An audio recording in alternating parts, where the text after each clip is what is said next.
Just having a high school diploma and dropping out of middle school might seem a bit questionable, huh? But there's a story behind it.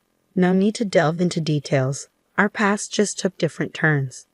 Alright, no need to phrase it so bluntly. I'm 33 now, happily married to David for a decade. Our little Betty, a first grader, completes our trio.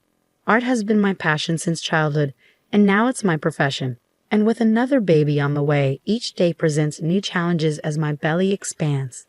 Despite his packed schedule, David makes an effort to be home early. He goes above and beyond, even taking time off work to handle chores and childcare for me. Life has been smooth sailing for our little family until recently. We reside on the first floor of a towering apartment complex.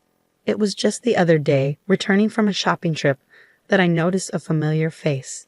It was Emma, a classmate from our middle school days. Our paths hadn't crossed since those days, apart from a brief reunion right after middle school. As she spotted me, Emma exclaimed, "Mary, you live here too." "Yeah, what about you?" I replied. "Moving in today," she confirmed. It seemed Emma had just settled into the building. Her expression soured as she realized we were now neighbors. Can't believe I ended up in the same high-rise as a fellow dropout. It's surreal, really. You see, I didn't pursue further education after middle school for my own reasons, but I never shared that with Emma. The last time we spoke, she ridiculed me for my decision, and it seems nothing has changed. She's still looking down on me. Irritated, I listened as Emma went on. "So what floor are you on?" "First floor," I replied. Emma's face lit up with a smug grin. "First floor? Figures, considering you're a dropout. You'll have to come up to my place on the 35th floor sometime. Spectacular views, you know," she boasted.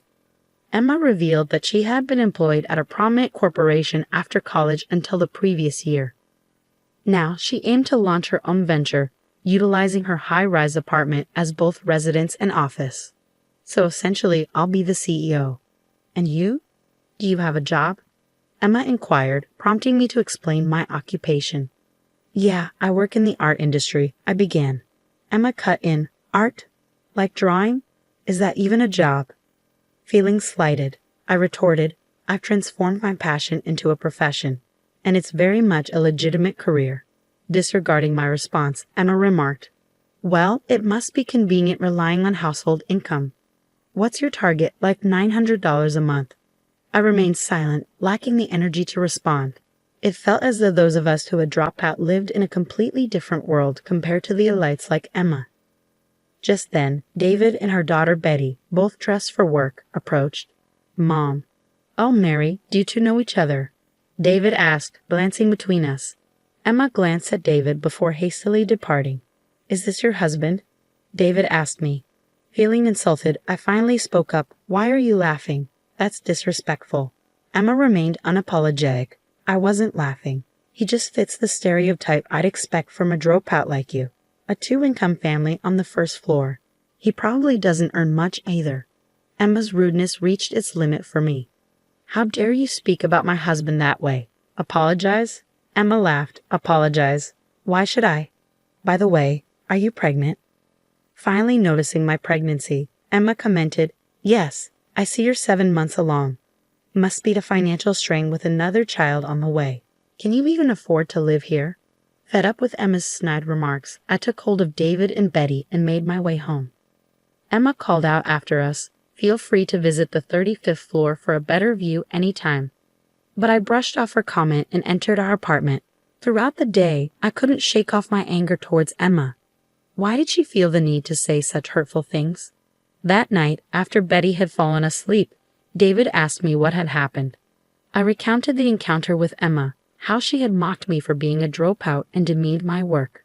David's face flushed with anger, his frustration seemingly surpassing my own. He was well aware of my past, including my decision to drop out of school, and had chosen to marry me with full acceptance of who I am. We mutually agreed to keep our distance from Emma, as our animosity towards her showed no signs of fading. Fortunately, we managed to avoid any encounters with her for a while. However, our respite was short-lived. In the span of a single day, we received a postcard inviting us to a school reunion. Despite my close ties with my middle school friends, I couldn't help but feel apprehensive about the possibility of encountering Emma and enduring her unwelcome remarks amidst the anticipated reunion with old friends. Despite my concerns about encountering Emma, I decided to attend the reunion, recognizing that opportunities to meet with friends might be limited after the arrival of our baby. When the day of the reunion arrived, it was held in a rented hotel ballroom. Upon my arrival, I was warmly greeted by friends I hadn't seen in years, and we quickly fell into engaging conversation.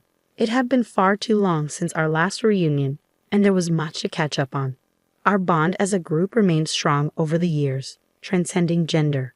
Some of us had become parents, while others pursued various career paths, yet we all cherished the chance to share updates about our families and professional lives. However, our reunion was interrupted when we suddenly heard Emma's voice from behind us. Emma's arrival was no surprise, and her presence immediately grated on us. Engrossed in conversation with close friends, we hadn't noticed her approach until she uttered, "Breathing the same air as poor people is making me sick." Emma's ostentatious attire and exaggerated demeanor stood out against the backdrop of the reunion. Her heavy makeup and flashy dress seemed out of place, reinforcing the consistent bad attitude she exuded. Even in middle school, Emma had been known for her self-centeredness and tactless remarks, traits that made her someone we generally avoided. And true to form, nothing had changed. At 33, she remained as obnoxious as ever, prompting us to exchange eye rolls. Breaking the uncomfortable silence, one friend addressed Emma. "Who are you referring to as poor, Emma?" Without hesitation, Emma pointed at me, saying, "Who else but Mary? She's a dropout, so she's poor and lives on the first floor. I live on the 35th. Emma's remark comparing our situation to a master-servant dynamic was met with laughter. Some of our friends were visibly offended and confronted her, but Emma remained unapologetic. "If you're offended by being called poor, why not find an older, cheaper apartment that suits your budget?" She continued, oblivious to the discomfort she was causing. Emma persisted in belittling me, suggesting that I should leave behind my modest income and the upscale apartment building we resided in. Confused by Emma's comments, my friends turned to me and asked, "Mary, do you really only earn $900 a month?" I clarified, "No, that's just Emma's assumption." As we conversed, Emma interjected, "What are you two whispering about? Mary relies comfortably on her husband's income, working part-time due to her dropout status, while I am a CEO. At this point, a male classmate was on the verge of speaking up. "Emma, did you know that Mary is a well-known artist?" One of my friends interjected. Emma appeared puzzled and replied, "An artist? So what?" Deciding to clear the air and not allow Emma's arrogance to sour the reunion any further, I spoke up. "Actually, I studied art in France right after middle school. Although I didn't complete a formal program, you could say I dropped out." Emma scoffed dismissively. "Studying art, just a hobby, right? You're still a dropout who ran away from studying." Realizing that Emma failed to grasp the depth of my commitment, I elaborated further. "I spent several years honing my skills, and now I manage an art gallery while also creating my own works. Believe it or not, I have fans and have even curated my own exhibitions. Some of our classmates have even purchased my artwork. In reality, I was a budding artist with a growing reputation within certain circles. After completing my training in France, I returned to New York and kickstarted my career, which has flourished in recent years. David and I crossed paths at one of my exhibitions, and we instantly connected, leading to our marriage. Despite explaining all this to Emma, she still seemed oblivious. "Oh, come on, an exhibition is just for fun, right? As a CEO, I'm clearly ahead of the game." Frustrated, I responded, "Emma, this isn't about winning or losing. You may think my pursuit of art is frivolous, but I take my work seriously." Refusing to back down, Emma retorted, "If you're really making that much money, why are you living on the first floor? You should be up higher." "There's a reason for our choice," I countered. "We used to live on a different floor, but with my pregnancy and the sometimes sluggish elevators, we opted for convenience by moving to the first floor." Despite my explanation, Emma appeared unconvinced. My friends were well aware of my career, and even acquaintances had heard of my success as an artist. Emma, however, likely never considered this possibility, given her lack of interest in art and her tendency to look down on me for dropping out. And I had another secret to share. Just as I was about to reveal it, I spotted David and Betty entering the room. "Mom," Betty comes bounding towards me, with David in hot pursuit. "Sorry about that. David apologizes, rubbing his head. Got caught up in some work stuff and had to bring Betty along. As David and I converse, Emma interrupts. Wait, who's this dashing man? Your husband. He was in work attire last time. Why the change to a suit? David does indeed look sharp today, catching Emma's attention. He begins to greet my friends, expressing gratitude. Thank you for always being so kind to my wife. She means the world to me. Is everything to your liking? Please don't hesitate to let us know if there's anything you need. Just as we were immersed in the conversation, the event organizer hurried over, expressing gratitude. Thank you for providing this wonderful venue free of charge. The food and drinks are exceptional. We truly appreciate it. The truth was, this hotel belonged to David's parents, and he had recently taken over as CEO. David had generously offered the venue for the reunion without any cost. Emma's expression shifted to a pale hue as she processed this information. Wait, you're the wife of a CEO? She had previously looked down on me as someone of lesser means, but here I was, an accomplished artist and the spouse of a CEO. Emma seemed visibly stunned. How did a dropout like you end up married to someone so affluent when someone like me, from an elite background, is still single? What did you do to achieve this? Emma's tone was laced with bitterness as she challenged me. Finally noticing Emma, David intervened. We've met before. I apologize for appearing in work clothes last time. I was assisting with a neighborhood cleanup, David explains. As the owner of the high-rise apartment, it's crucial to foster positive relationships within the community. Emma's complexion pales. Wait, you own that high-rise? She gasps. Your family owns it? In truth, David is the owner of the high-rise. His family boasts a long-standing wealth, spanning generations, with interests in hotel management and ownership of various properties. Our residence is situated within one of those properties, the very high-rise in question. Emma stood there, utterly stunned, unable to muster a response. David chimed in. Oh, and just so you know, we'd love to have you over to the penthouse sometime. The view is spectacular. You can even see the Empire State Building. Emma's shock deepened. The penthouse? But I thought you guys lived on the first floor. Hearing this, I decided to reveal the truth. As I mentioned earlier, I'm pregnant, so we've made the first floor our home too. Essentially, both the penthouse and the first floor belong to us. Emma was left speechless, her disbelief palpable. As I glanced around, I noticed our friends had fallen silent, attentively observing our conversation. Feeling like I had disrupted the reunion's vibe, I began making my way towards the exit, accompanied by David and Betty. Just as I was leaving, I overheard Emma muttering, "A dropout acting so arrogantly." I glanced at my daughter, knowing she probably caught wind of Emma's remark. What truly counts is what's on the inside. Never underestimate others, I reminded Betty. With a nod, Betty turned towards Emma and chirped, "Emma, if you keep making those faces, happiness might just slip away from you." The room erupted in laughter, instantly lightening the mood. However, Emma, now the butt of the joke, hastily fled the venue, her cheeks flushed with embarrassment.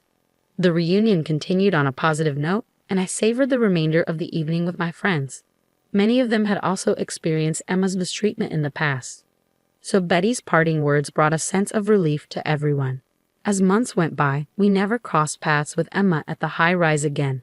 Then, one day, David returned home with news. Emma had finally vacated the luxury high-rise.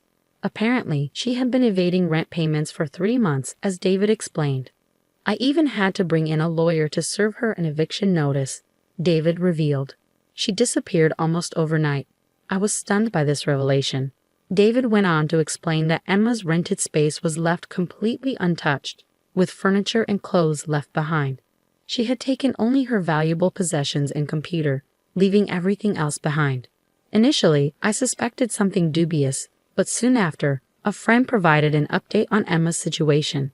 It turned out that Emma had been pretending to be a prosperous entrepreneur, but in truth, she was practically unemployed. With some savings from her corporate career, Emma managed to maintain a comfortable lifestyle for a time. However, it was inevitable that her funds would run dry. Unable to keep up with rent payments, she was forced to vacate her residence. Lacking alternative accommodations, she left behind her furniture and belongings simply because she couldn't afford to dispose of them. Upon learning the truth, I felt a profound sense of disgust at how Emma continued to burden others until the very end. Even in her time of need, Emma's abrasive personality has left her without any friends or colleagues willing to lend a hand. She resides alone in a modest apartment, relying on part-time work to get by. Gone are the days of her boasting about elitism and looking down on me for not completing college. I imagine her pride has taken quite a blow. My hope is that this experience teaches her the value of humility and sincerity as she moves forward. Meanwhile, I continue to relish in the simple joys of life, painting and cherishing moments with my daughter and husband. Our family of 3 shares a harmonious bond, and the anticipation of welcoming our 4th member, the baby on the way, fills me with joy. I am determined to do whatever it takes to safeguard the happiness of my loved ones.